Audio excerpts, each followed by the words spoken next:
36 minutos pasan de las 8 de la mañana y como les decíamos hoy temprano, la bancada de Frente Amplio y el gobierno finalmente llegaron a un acuerdo sobre el proyecto de ley de los denominados cincuentones. Ayer se anunció en conferencia de prensa. La propuesta implica un ahorro de un 35% del proyecto original y se votará esta tarde en la Cámara de Diputados. Vamos a ver cuáles son esos puntos acordados con el subsecretario de Economía y Finanzas, Pablo Ferreri. Buenos días, Pablo, gracias por venir.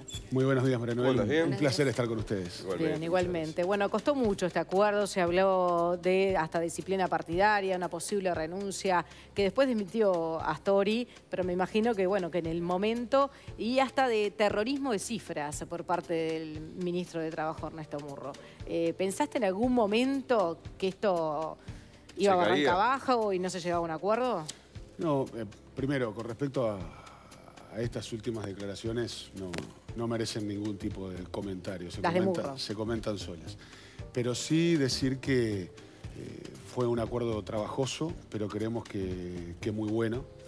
Nuestro objetivo principal era, sobre el proyecto original, generar un ahorro importante, sobre todo porque este costo se va a pagar a lo largo de décadas y va a afectar a las futuras generaciones. Por lo tanto, generar ahorros para nosotros era primordial, atendiendo también en un fino equilibrio la necesidad de resolver un problema, porque había un problema de diseño. Que un problema que no se había tenido en cuenta en realidad, de ahí surge el problema. Sí, yo creo que la ley del 96 de reforma de la seguridad social evitó en ese momento la quiebra de la misma y por eso fue importante.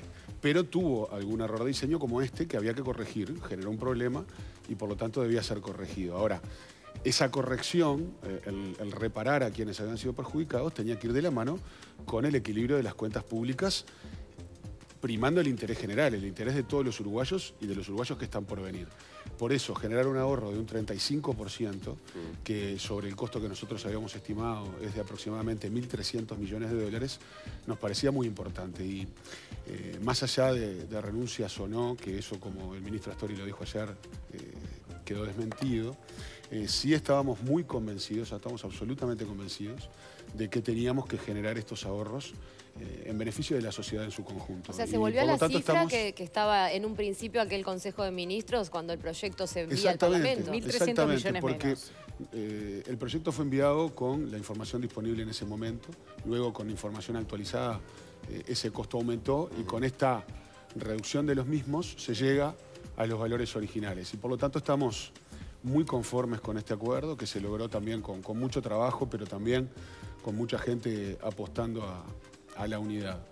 Y en ese sentido, además, con otras cosas que entendemos que también son importantes. Se le da solución también para no generar inequidades a aproximadamente unos 2.000 jubilados que también fueron afectados por este mismo error de diseño. Que en el proyecto original quedaban afuera. Que en el proyecto original quedaban afuera. Y por otro lado, también se atiende a algo que beneficia no a los cincuentones, sino al más de 1 millón de afiliados a las AFAPs. ¿Y qué es esto? Esto es una regulación de las comisiones que las mismas cobran. Porque ahí, si bien hay libertad para que los afiliados se puedan cambiar de una AFAP a la otra, muchas veces hay asimetría de información, esos mercados no funcionan de manera perfecta. Y eso permite que, por ejemplo, algunas AFAPs cobren casi el triple de lo que cobra la FAP que cobra la comisión más baja. Por poner un ejemplo, la FAP que cobra más barato es República FAP, que cobra un 0,74%, y la que cobra más caro cobra 1,99%. Bueno, ahí hay un tema a resolver con esta regulación, que lo que implica es que se regula la dispersión de comisiones, es decir, la que cobre más caro no podrá cobrar más que un 50% que la que cobra más barato. Esto implica, en traducción sencilla, un ahorro de aproximadamente 20 millones de dólares al año en comisiones que será apropiado directamente por los trabajadores, que deberán pagar menos de lo que pagan hoy. Esto implica que en los trabajadores más jóvenes, que son los que aportarán durante más años a las AFAPs, se pueda estar mejorando la jubilación hasta en un 7%. Bien, bueno, entonces, nos parece importante. No es Uruguay el único caso donde se ha regulado esto, porque estos problemas ocurren a nivel internacional. Dos ejemplos claros de regulación de comisiones de AFAPs, por ejemplo, son el caso de Chile y de Perú. Si uno mira los balances de las AFAPs, tienen una rentabilidad en el entorno del 70% sobre el patrimonio. Bueno, entendemos que ahí había algo que debía ser corregido en beneficio, reitero, de más de 1 millón de trabajadores. Claro, y Pablo, ¿se habló también en este acuerdo de ir más allá, por ejemplo, y retocar alguna punta desde el tope jubilatorio, pues se extiende el promedio de vida de la gente y esto también en algún momento va a volver a pasar como en el 96, otra crisis que puede teclear el BPS, ¿no? Sí, nosotros entendemos que, bueno, en este momento se estaba resolviendo este tema puntual, pero sin dudas Uruguay en los próximos años deberá acometer una reforma global de la seguridad social, una reforma estructural. ¿Qué pasa? Porque mucho se dice, esto va a ser una crisis. ¿Qué puede pasar si no se da esa reforma social? Bueno, lo primero es que esto surge como problema o como consecuencia de una buena noticia. Y es que la calidad de vida de los uruguayos ha mejorado y por lo tanto la expectativa de vida de los uruguayos ha mejorado. Con respecto a la reforma del 96, la expectativa de vida ha aumentado varios años y eso hace que, bueno, pudiendo jubilarse a partir de los 60 años, la misma edad que en el 96, la gente cobre jubilación durante más tiempo. Y eso, al final del día, termina siendo insostenible. Sobre todo, hay que aprovechar estos próximos años antes de que se acabe lo que se llama el bono demográfico. Esto es, que la relación de activos a pasivos todavía sea favorable. Sin dudas, que se espera para 2030 más o menos. En el 2030, según las estimaciones de los técnicos, aproximadamente se estaría acabando ese bono demográfico. Antes de eso, Uruguay debería acometer una reforma estructural que, entre otras cosas, obviamente tiene que poner arriba de la mesa la edad de jubilación. Muchos habían dicho por qué no se hacía todo ahora, entonces. Si ya que están solucionando un problema, bueno, agarrar de raíz y solucionar el problema este. Bueno, yo creo que una reforma estructural requiere un análisis más largo, más profundo. Nosotros estamos generando información, produciendo información para poner a disposición de la sociedad en su conjunto. Creo que tiene que ser realizada esa reforma sobre amplios consensos políticos y sociales y eso es algo que por lo tanto lleva otros tiempos, ¿no? Sí, perdón. No, digo el de la oposición, que por supuesto saltó para pegarle como debe ser. No, y ayer, por ejemplo, el senador colorado José Morín tuiteó lo siguiente, ¿no? Llegó la salida Frente Amplista. Nuestros hijos y nietos pagarán el doble de lo justo y para contentar a radicales buscarán ahogar a la SAFAP. Les importó más su unidad que pensar en las próximas generaciones y no en las próximas elecciones. ¿Qué le respondes a eso? Estoy totalmente en desacuerdo. Primero que nada, me llamó la atención que luego de estar discutiendo durante meses este tema y a ver, cuando el Frente Amplio llega a un acuerdo, 2 horas después se plantea una alternativa. Por lo menos creo que allí hubo un error de timing, siendo respetuoso obviamente de lo que cada uno realiza. Si tomó la frase que había dicho Astori, ¿no? Si nosotros hubiéramos pensado en las próximas elecciones... De la cual Astori podría llegar a ser un candidato. Pero quienes conocen a Astori saben que eso no fue un elemento que influyó en el análisis de nuestra postura y de cómo termina esto solucionándose. Si hubiéramos pensado de esa forma... No, hubiera entrado como entró Murro con la gente aplaudiéndolo y no saliendo por la puerta de atrás. Bueno, voy a hacer una aclaración sobre eso también. Pero si se hubiera pensado de esa manera, no hubiéramos generado ningún reparo a votar el proyecto como estaba. Pero nosotros pensamos en el mediano y el largo plazo y en las consecuencias fiscales que esto genera. Y consecuencias fiscales puede parecer una entelequia o algo muy técnico, pero en definitiva es lo que van a tener que pagar los uruguayos en el futuro. No es nada más que eso. Entonces, generar un ahorro de 1.300 millones de dólares... francamente a nosotros nos deja muy satisfechos. Y la aclaración era, yo concurrí a la Comisión Integrada de Hacienda con Seguridad Social, que ocurrió en el edificio anexo al Palacio Legislativo. Y por lo tanto entré al garage de ese edificio como siempre dentro. ¿Qué pasa con el proyecto? No quisiste esquivar a la gente que estaba por eso. Lo que pasa es que fue Murro el que lo dejó, como que quería esquivar a la gente. Ferreri, ¿qué pasa con este proyecto que apoyan los senadores de la oposición y que incluso sería menor el costo, que ya tenía una aprobación del directorio del BPS en 2012 y que soluciona específicamente la injusticia que se dio con la diferencia de esta gente en el año 96? Como decía, es algo que llegó luego de que se alcanzara un acuerdo en el Pero ya se había hablado de este proyecto anteriormente, ¿no? Nosotros, con esta solución que se arribó en unidad dentro del Frente Amplio, estamos conformes porque entendemos que soluciona el problema, el error de diseño al cual hacíamos referencia, pero no tensiona las cuentas públicas hacia el futuro como lo tensionaba la versión original. Reitero, se generó un ahorro. Esa es la comparación entre el proyecto original y el que se llega al acuerdo. Pero esta tercera opción que a simple vista parecería incluso más conveniente. ¿Por qué no se toma en cuenta o por qué no se optó por ese camino? Porque entendemos que el proyecto enviado por el Poder Ejecutivo con estas modificaciones soluciona el problema, genera una solución razonable hacia el futuro y además incorpora elementos que benefician, reitero, a más de 1 millón de trabajadores, como es el tema de ahorros en las comisiones. Por lo tanto, creemos que Con que esto es no una está en buena riesgo el solución. grado inversor. Creemos que este alivio a la tensión fiscal colabora, entre otras cosas, a eso. Y además reduce las inequidades, porque también hay un tema, Sí, más López allá de los había números, sacado un informe. que para nosotros era importante, y era la equidad intergeneracional. Es decir, cómo tienen que soportar las generaciones futuras el costo que esta solución genera. Y por lo tanto, el reducir en 1.300 millones de dólares esto, reduce la inequidad intergeneracional. Pablo, cambiemos radicalmente el ángulo de información, vayamos al Banco República. Que hay ¡Qué un tole- formalismo!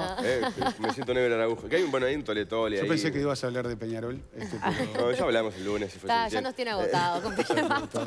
Estoy en Un minoría. saludo respetuoso al próximo invitado que sé que tiene. Ah, el presidente Sí, tricolor. viene el Puma Bueno, Rodríguez. ayer, el lunes, fueron Sí. a la Cámara de Diputados, ¿no? Y ahí el equipo económico dijo, no hay marcha atrás, la reestructura del banco es esta. ¿Por qué no se llega a flexibilizar o buscar un acuerdo entre AEBU, los funcionarios del banco, y la solución para salida?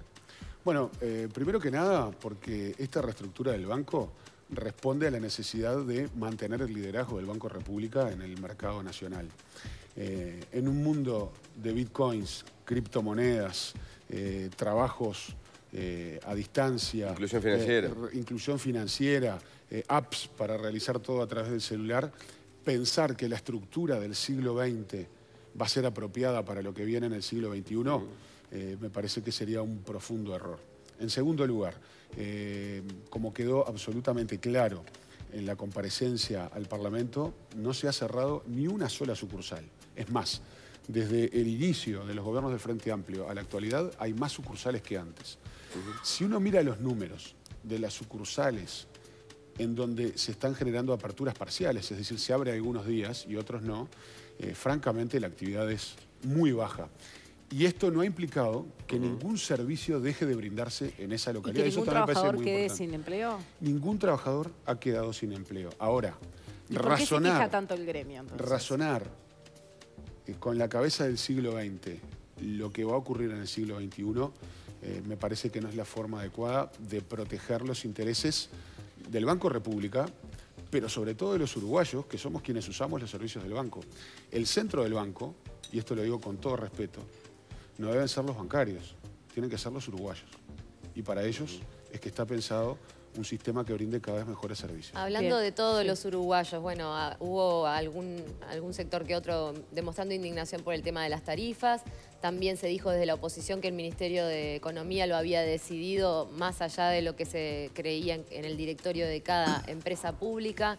¿Por Sí, qué hubo no un se cruce pudo? sobre todo con UTE, ¿no? Con Casaravilla.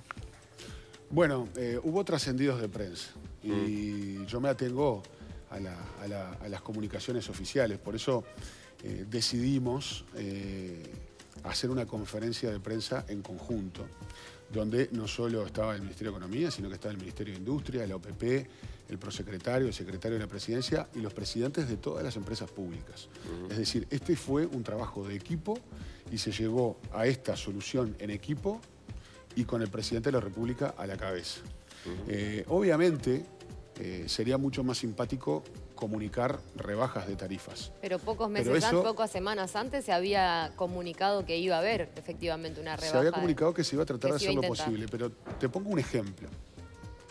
Cuando se bajó un 8% el gasoil en julio de este año, el barril estaba a $45.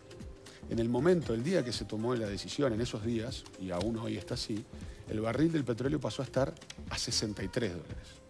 Por lo tanto, bueno, eso es algo que obviamente se refleja en las tarifas. Los otros parámetros fundamentales a la hora de fijar las tarifas tienen que ver con aquellos que inciden principalmente en la estructura de costos de las empresas. Me estoy refiriendo a la evolución de la inflación, a la evolución de los salarios y a la evolución del tipo de cambio. Con esas variables es que se toman en cuenta los ajustes necesarios para que las empresas no entren en una situación de pérdida Pero o de son- problemas. Son las Entonces, únicas variables, porque hubo, por ejemplo, en el caso de UTE, un cambio de matriz energética que se promocionó a nivel de opinión pública y nunca se vio reflejado. eso que estás diciendo es un gran ejemplo.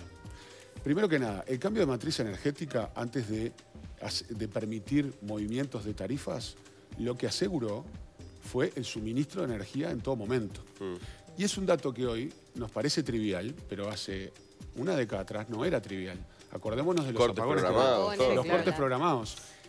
Lo primero que generó el cambio de matriz energética es asegurarnos la energía y asegurarlo además de una manera medioambientalmente sustentable. Objetivo absolutamente logrado. Y lo que tú decís de UTE es un claro ejemplo.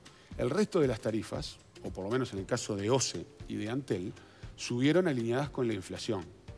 En el caso de UTE, subió la mitad de la inflación y por lo tanto lo que se generó fue una baja en términos reales.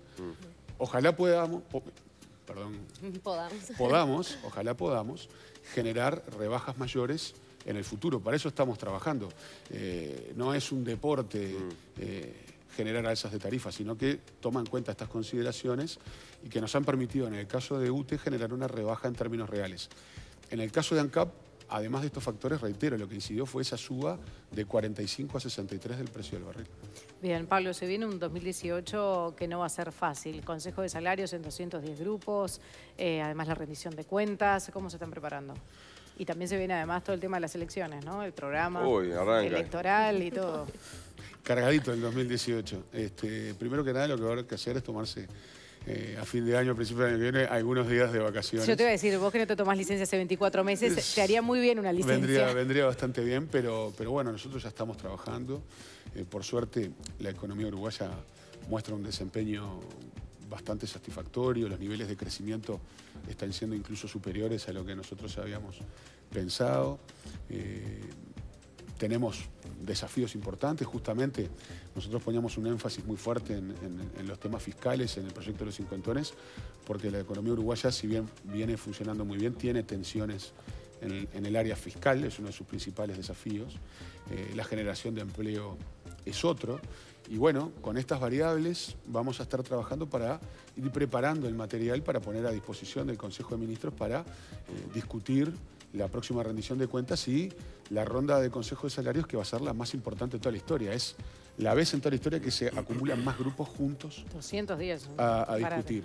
Pero bueno, es un desafío lindo, interesante.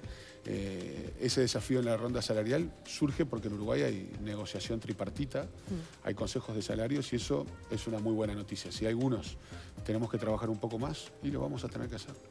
Pablo Ferreri, muchísimas gracias por acompañarnos. Un placer. Gracias, Pablo. Pasan 54 minutos de las 8 de la mañana, vamos a actualizar los principales títulos.